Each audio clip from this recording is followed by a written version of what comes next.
एक छोटे से गांव में एक किसान रहता था। नाम था रामू किसान। वो बहुत मेहनती था। सुबह सूरज निकलने से पहले ही उठ जाता, हल लेकर खेतों की ओर निकल पड़ता। उसके पास ज्यादा जमीन नहीं थी, पर जो भी थी वो दिल लगाकर खेती करता था। उसकी पत्नी गौरी हर सुबह उसके लिए रोटियां बनाती और पानी की मटकी भरकर खेत तक पहुंचाती थी। उनके घर में एक गाय भी थी, जिसका नाम था गौरी गाय। गाय बहुत सीधी और दयालु थी। वो रोज मीठा दूध देती, जिससे घर का गुजारा चलता। उसी खेत के पास एक भूखा हिरन रोज आता था।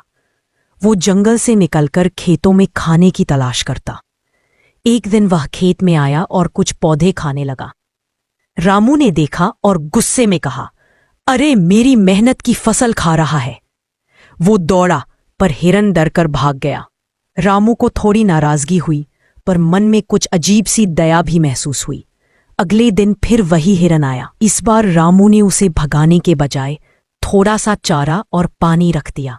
हिरन ने डरते डरते खाया और धीरे धीरे रामू और हिरन में दोस्ती हो गई। एक दिन रामू किसान खेत में हल चला रहा था। सूरज सिर पर चढ़ा हुआ था, पसीना उसकी पीठ से बह रहा था, पर उसने काम बंद नहीं किया। गौरी खेत के किनारे खड़ी होकर उसे देख रही थी। कुछ हफ्तों बाद गांव में बारिश नहीं हुई। धरती फट गई, खेत सूखने लगे, गाय का दूध भी कम होने लगा। रामू बहुत चिंतित था। गौरी बोली, अब क्या करेंगे?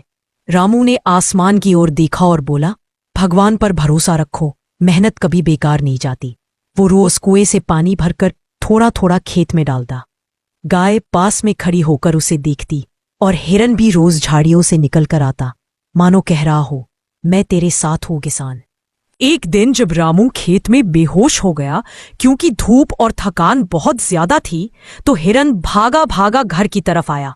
उसने अपने खुरों से दरवाजे पर आवाज की। गौरी ने देखा कि हिरन दरवाजे पर बेचैन खड़ा है। वो तुरंत खेत की ओर दौड़ी। वहां जाकर देखा कि रामू जमीन पर गिरा हुआ है। उसने पानी छिड़का। रामू को होश आया। आंखें खुली तो उसने देखा पास में उसकी पत्नी, गाय और हिरन तीनों खड़े हैं। उसकी आंखों से आंसू बह निकले। कुछ दिनों बाद पहली बारिश हुई। धरती ने फिर से हरियाली ओढ़ ली। रामू के खेतों में फसल लहलहाने लगी। गाय खुशी से उछलने लगी। हिरन खेत में दौड़ने लगा और गौरी भगवान का धन्यवाद करने लगी। रामू ने सबको देखकर कहा, जब दिल में दया और मेहनत होती है तो भगवान खुद मदद करता है। फिर चारों, किसान, उसकी पत्नी, गाय और हिरन, बरसात में भीगते हुए मुस्कुरा रहे थे। उनकी आंखों में खुशी और अपनापन झलक रहा था।